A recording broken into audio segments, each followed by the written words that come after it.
Mami, O sa shoulder. frozen shoulder. Kailan pa po nagsimula? Bali, February, naramdaman ko na hindi ko na siya mayan. Maangat. Yun yung February na. Oo. Pero yung starting na ano, yung parang may mga Yun na yun. Kasi no October, parang naramdaman ko may pain. Yun nga. Yun yung sisimula natin kasi yung parang ngawit-ngawit siya, may pain ng kaunti, naaangat pa. Nahangat ka naman po. Ayan, yun parang, pero yung February, nagsimula ng parang, Oo. medyo ayaw na. Saka hindi na ako October, November, December, January, March, April, May, June. Sakto ka pa. Sakto ka pa sa reglementary period kasi 8 months po yung ano yan. Kumbaga, yung masasakit pa. 8 months pa yung ano.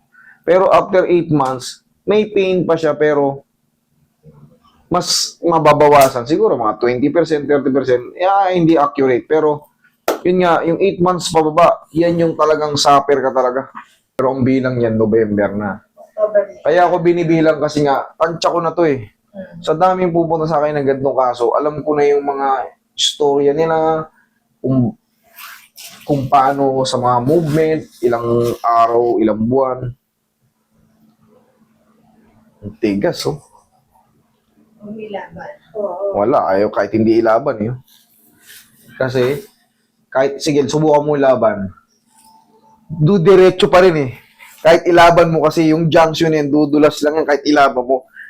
Dudulas at dudulas pa rin. Ito, kahit luwagan mo, talagang kung nakapakat, yung katawan mo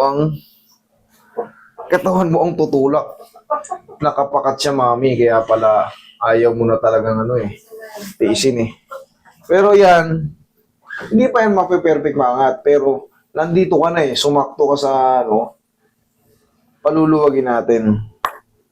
Pag natanggal yung pagkapakat na yun, tapos susundan nyo lang muna ng kasi ito hindi pa to aangat sa session natin ngayon. Pero, pag tinabig mo na yan ng malakas or ipitin mo man, pag naihiga ka ba, nakakahiga ka ba ng ganyan dito? Hindi. Hindi. Ano katagal. Yun ang maano dyan. Kahit pa paano, sa treatment natin, yun ang mababago dyan. Okay na. Ang tawag dyan, ma'am, is adhesive capsulitis. Pag ganyan pakat na pakat. Masampay lang sila. Hindi niya makalahati eh.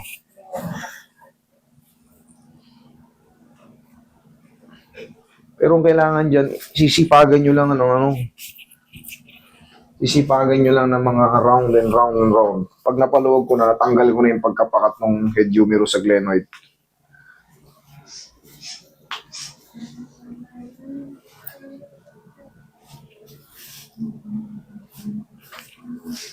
Relax lang.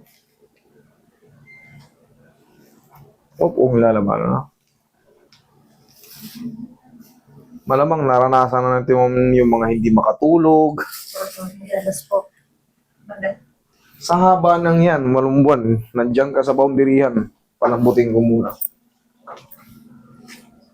Diabetic po ba? Hindi naman. Sakto lang. Hindi pa naman. Hindi pa. Hindi pa naman.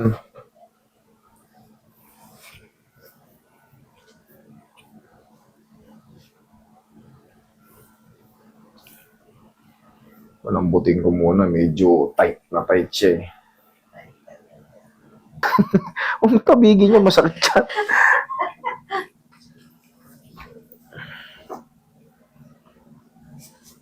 Pag diabetic naman kayo, ayan, mas agresibo.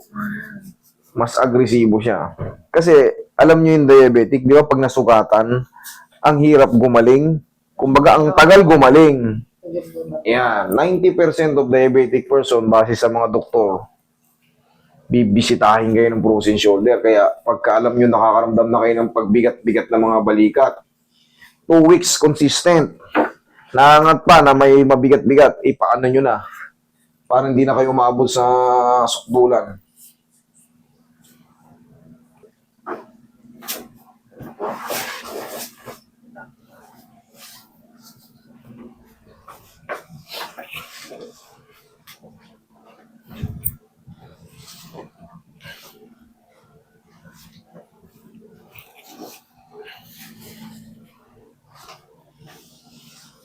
Relax lang, mama. Laglag nyo ng katawan nyo. Sumigaw lang kayo ng Darna. Ayan. One more.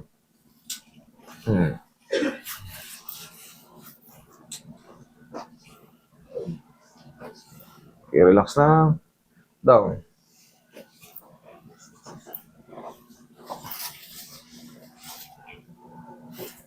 Relax lang.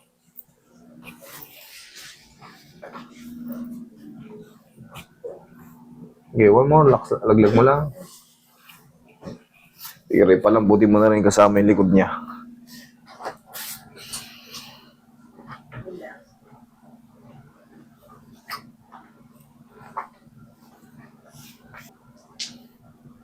Siya agad na alala. Sabi nga, tawag ikaw tumawag. Kaya tumawag siya agad. Ganito ang tiyaya. Yan. Angat ko.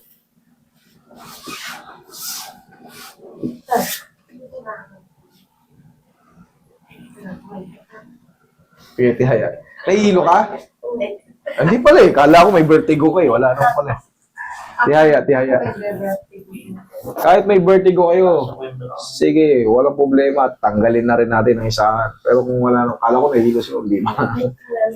Naiipit pala yung kwintas. Sa dyan po yung dalawang kamay. Relax lang. Inhale. Exhale. Okay, upo.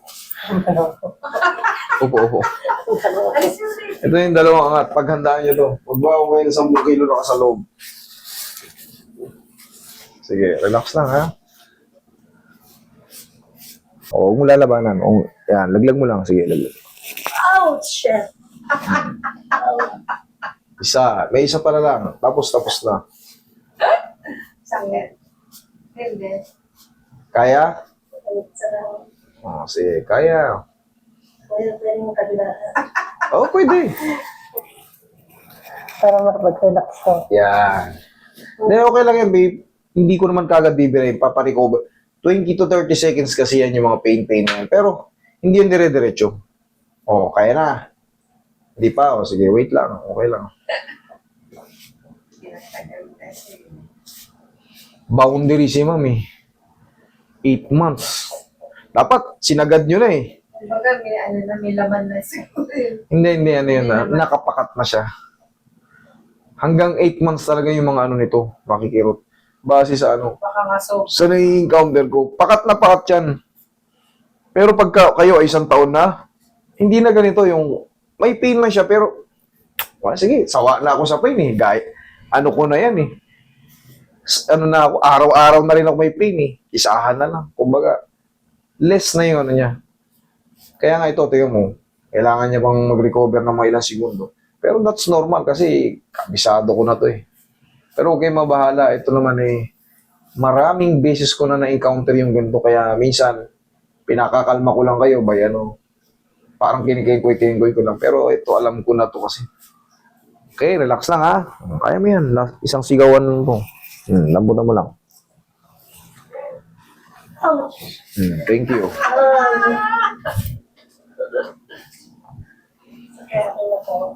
Oh, okay na, tapos na. Pero mamasahin natin.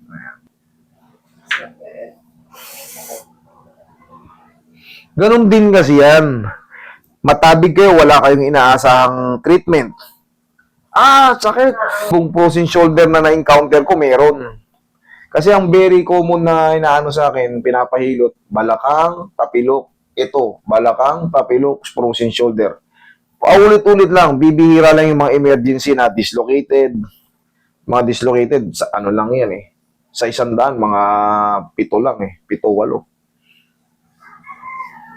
Pero ito ang palagi ko na-encounter. Palaging araw-araw halos palaging meron akong pasyenteng frozen shoulder. Kasi ngayon lang natin nalaman na frozen shoulder to eh.